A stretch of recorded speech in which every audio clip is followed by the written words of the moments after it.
வணக்கம், டாக்டர் புவனேஸ்வரன் பேசுகிறேன். ECG electrocardiogram இது பொதுவாக ரொம்ப சாதாரணமாக நம்ம எல்லாரும் சொல்லிட்டு இருக்கோம். ஆனால் அந்த இசிஜியினுடைய பேசிக் அல்ல அதனுடைய பூர்வாங்கம் என்ன, அது எப்படி அப்படிங்கிறதுக்கு ஒரு சின்ன விளக்கம். ஏன்னா இது பொதுவாக சாதாரணமாக இப்போ எந்த ஒரு மருத்துவமனைக்கு போனாலும் இசிஜி இருக்கிறாங்க. இப்போ இதற்கு சில விஷயங்கள் நான் உங்களுக்கு சொல்கிறேன். ஒன்று, உங்களுக்கு இது ஆச்சரியமாக இருக்கும், நம்முடைய இருதயத்தில் எலக்ட்ரிசிட்டி அல்லது மின்சாரம் ஓரளவுக்கு இருக்கிறது. ஆனால் அது ரொம்ப குறைந்த அளவு, மைக்ரோ யூனிட்ஸில் இருக்குது.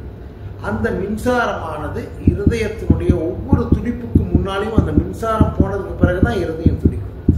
இதை ஒரு லீட்ஸ் என்று சொல்லக்கூடிய அந்த மின்சாரத்தை கவரக்கூடிய, மின்சாரத்தை கிரகிக்கக்கூடிய அந்த எலக்ட்ரோட்ஸ்ன்னு சொல்லுவோம். அந்த எலக்ட்ரோட்ஸ் மூலமாக அந்த மின்சாரத்தை கிரகித்து இருதயத்தினுடைய முன்பாகம், கீழ்பாகம், 2 பக்க பாகங்கள் இவற்றையெல்லாம் அந்த எலக்ட்ரோட்ஸ் மூலம் ஒரு கிராஃபிக்கலாக, அதாவது ஒரு வரைபடமாக கொடுப்பது தான் இசிஜி. அப்போ இந்த இசிஜி அப்படிங்கிறது இருதய மின்சாரத்தை வரைபடமாக காட்டக்கூடிய ஒரு கருவி. இப்போ இதில் என்னன்னா, இது 100 வருஷங்களாக இருந்துட்டு இருக்கு. வில்லியம் ஐன்ஸ்டீன் ஒரு விஞ்ஞானி தான் இதை முதல்ல கண்டுபிடிச்சார். நீங்கள் சொன்னால் ஆச்சரியப்படுவீங்க.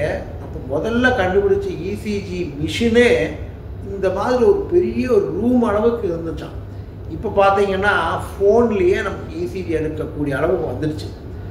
எது வந்தாலும் இசிஜியில் நமக்கு என்ன கண்டுபிடிக்கலாம் அப்படின்னு பார்த்தீங்கன்னா, பொதுவாக இருதயத்தினுடைய துடிப்பு, அது இருதய துடிப்பு சீராக இருக்கிறதா இல்லையா, அந்த இருதய துடிப்புக்கு இரத்த ஓட்டத்தில் பிரச்சனைகள் இருக்கிறதா, இவருக்கு ஹார்ட் அட்டாக் மாதிரி ஒரு வியாதிகள் வந்து கொண்டு இருக்கிறதா, அதே மாதிரி இருதயத்தினுடைய அந்த சேம்பர்ஸ் அல்லது இருதயத்தினுடைய அறைகள் அவைகளெல்லாம் சரியான அளவில் இருக்கா, இந்த மாதிரி சொல்லிகிட்டே போகலாம்.